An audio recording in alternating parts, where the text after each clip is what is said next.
নমস্কার, স্বাগতম হায়দ্রাবাদের হৃদয়ে। আমাদের ভ্রমণ শুরু হচ্ছে চারমিনার দিয়ে, যা 1591 সালে নির্মাণ করেছিলেন মুহাম্মদ কুলি কুতুব শাহ। কথিত আছে এই স্থাপত্যটি নির্মিত হয়েছিল এক মারাত্মক মহামারীর অবসানকে স্মরণ করার জন্য।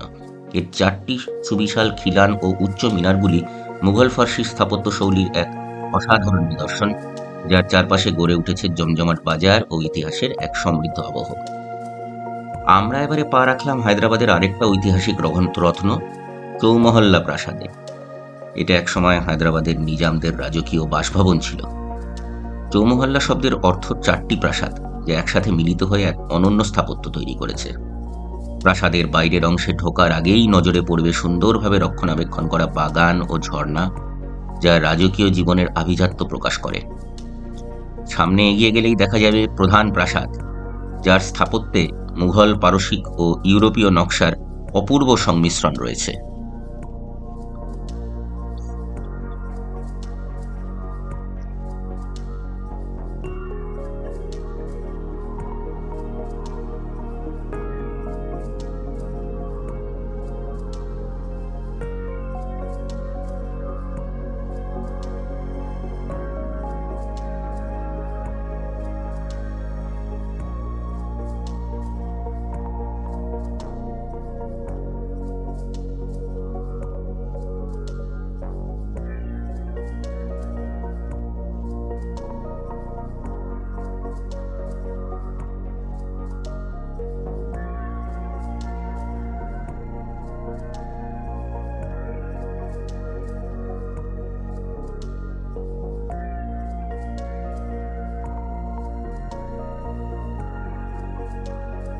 প্রাসাদের অন্যতম আকর্ষণ দরবার হল, যা রাজাদের সভা ও রাজকীয় উৎসবের জন্য ব্যবহৃত হতো।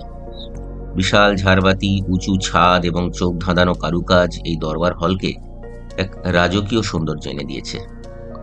এখানে দাঁড়িয়েই একসময় নিজামরা তাদের শাসন পরিচালনা করতেন।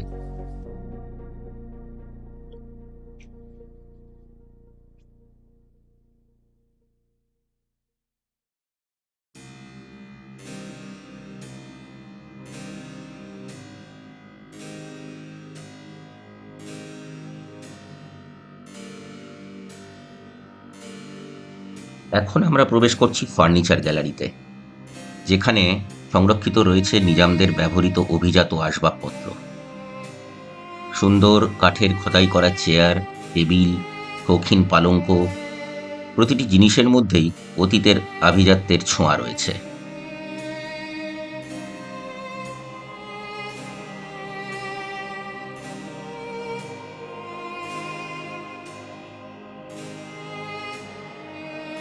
এখন আমরা পৌঁছে গেলাম আর্ট গ্যালারিতে, যেখানে রয়েছে নিজামদের ব্যক্তিগত সংগ্রহের শিল্পকর্ম।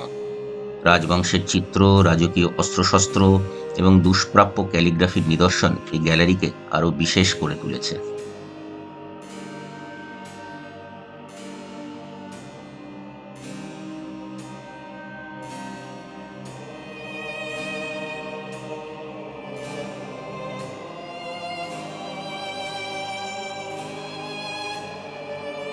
এখন আমরা দেখছি নিজামদের ব্যবহার করা ডাইনিং হল, যেখানে একসাথে কয়েকশো অতিথি ভোজন করতে পারতেন। পাশেই রয়েছে পোর্সেলিন গ্যালারি, যেখানে রয়েছে ইউরোপ থেকে আনা রাজকীয় পাত্র ও বাসন, যা নিজামদের আভিজাত্যের প্রতীক।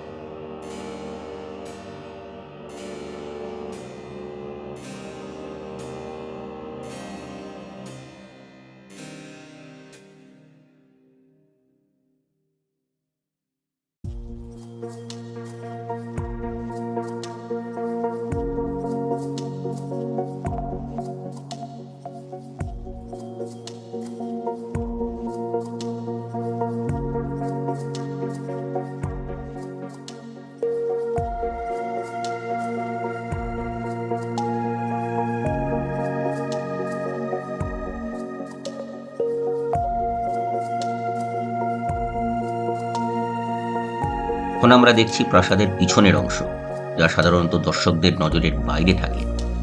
এখানেও রয়েছে অপূর্ব স্থাপত্য, যা প্রাসাদের সামনের অংশের মতোই খুবই বিস্ময়কর।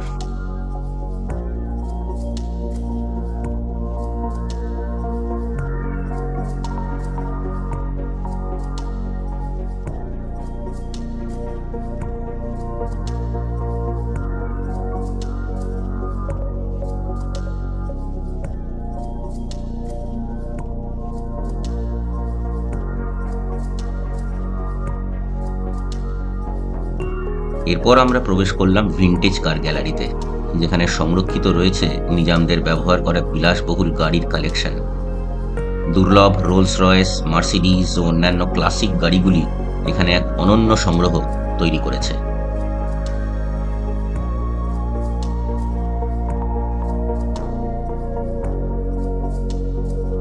এরপর আমরা অন্যান্য মহলগুলোও দেখলাম, রাজকীয় অন্যান্য ভবনগুলোও ঘুরে ঘুরে দেখলাম, যেগুলো প্রাসাদের বিভিন্ন অংশের সঙ্গে সংযুক্ত।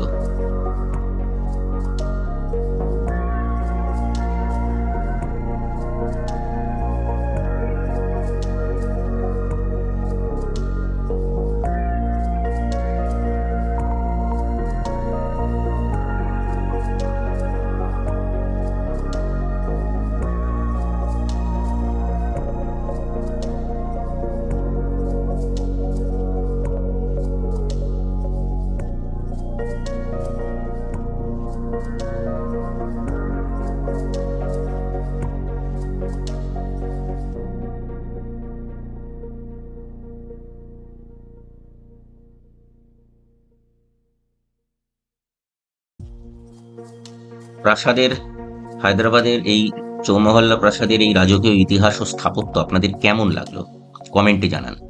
লাইক করুন, শেয়ার করুন আর আমাদের চ্যানেল সাবস্ক্রাইব করতে ভুলবেন না।